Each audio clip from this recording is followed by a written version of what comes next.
Çok iyi diyorlar. Değiştirsene. Orası bir okuldu. Orada salon var diyor.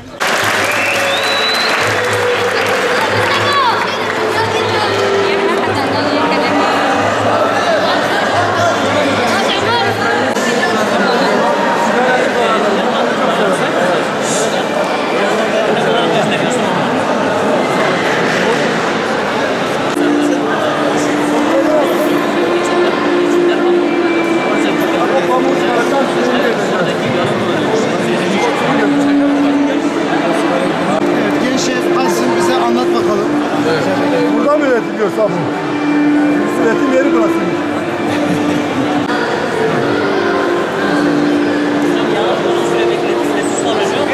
Gliserin elde ediyor. Ona tuz katılmasıyla bu hale sabun bazı diyoruz.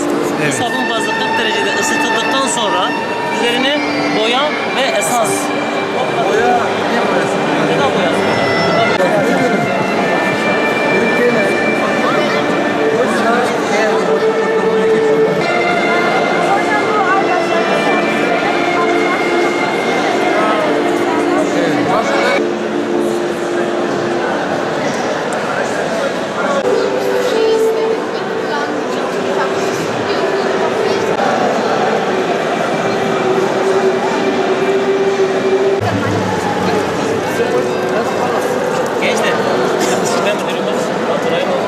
Merhaba gençler.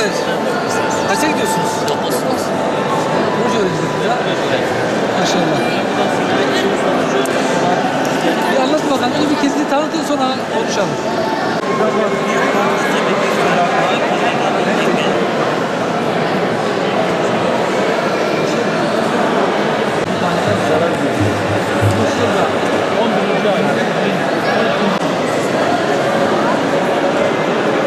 Neden? Çünkü bilim ve teknoloji gelişmesi için insanlar şirketler gelişmeyecek süreçleri önemli.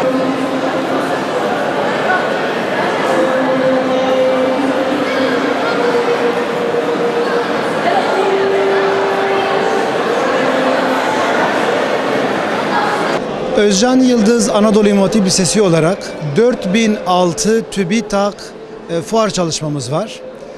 Bu fuarımızda öğretmen ve öğrencilerimizin hazırladığı 25 tane projemiz var.